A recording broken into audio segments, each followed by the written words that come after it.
Hey there, it's Sonia again with another video Q&A. And today's question is, how do I find what I'm seeking?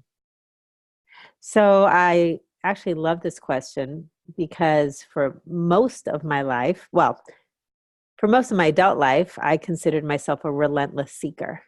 Before that, I was a seeker. I just didn't know to call myself that, but I was always seeking. And I didn't even know what I was seeking. I was seeking solutions or answers to a sort of unconscious internal discontent. There was always this feeling of not enough, and always this idea that I would somehow arrive. At very least, I had goals, so I was like pursuing this goal and pursuing that goal. So I was seeking the way and the means to achieve that goal. Um, and as I matured and I kept seeking, the seeking became uh, deeper, because at one point I realized, wow, nothing that I'm accomplishing and achieving in the outer world is providing me any lasting feeling of fulfillment. So instead of like constantly seeking externally, then I started seeking internally. And so I went into the psycho-spiritual world, metaphysics and energy and consciousness and spirituality. And I was seeking. Um, but one of the most pivotal concepts that occurred for me that started to change things and open me up to this feeling of finding instead of seeking was to understand that the ego mind is designed to seek. It's designed to look at everything through the lens of lack. And that's because if you buy into, which of course, this is the fundamental assumption that I live from, that there's only one, that all of us are aspects and expression of the one consciousness, the one life, the one mind, the one presence, call it divinity, call it life force, call it the Tao, whatever you want to call it, okay? If you stand on that assumption that there's only one, then for us to have an experience as individuals, some aspect of us has to see us as separate from the one. That's the ego mind. It's basically a mechanism that allows us to be an aspect of the whole that separates and has these experiences and perceptions. So that's like this machine that operates within us, the ego mind. And so the ego mind feels separate, perceives itself as separate. And because it's separate, there's always going to be this feeling of not enough or something's missing, because you're missing your experience of the whole when you're perceiving through that. So back to that kind of fundamental concept that shifted everything was when I heard a spiritual teacher by the name of Adyashanti offer this practice, this sort of a waking meditation, which is let everything be as it is. And to know that the mind is always going to search and search and search and search and search and search and search and search and seek and seek and seek and seek and seek. And it's going to do that forever. Just think of it as a machine that's on autopilot.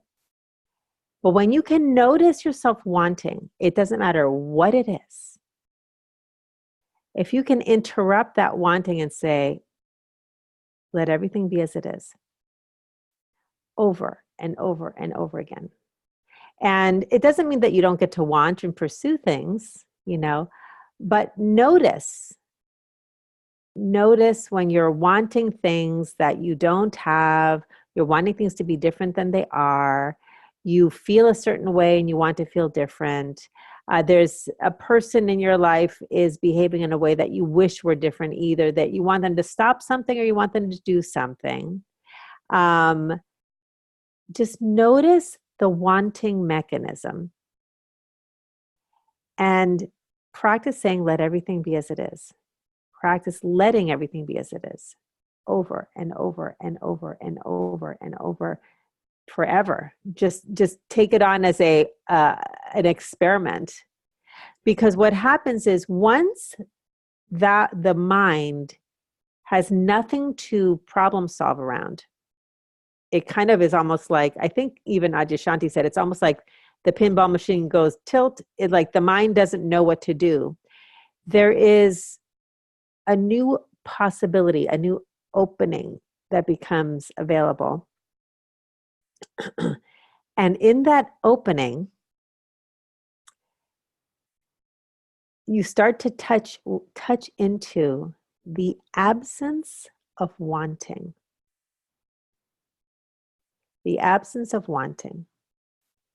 Which leads me to this other puzzle piece that I think for me was profound. So in addition to the exercise of letting everything be as it is, he also talked about how one of the reasons we want, one of the things that feeds the machine is, you know, when you're little, you want a piece of candy and you get the candy and you're happy. So you say, that's awesome. Now I want $1 because I want to buy a toy. So you want the $1 and somehow you get the $1 and you feel great for a moment. And then you want the next thing. Let's say you grow up and you want a car. So you save and save and save and you want, and maybe you get the car and you finally get the car and you feel great for a while. And then that passes and then you want the next thing. And so what happens is every time we get this thing we want, we think that that's what made us happy. So then we want the next thing to make us happy. And the thing that Adyashanti illuminated, which was like mind-blowing for me, was the reason you're happy is not because you got the thing you want.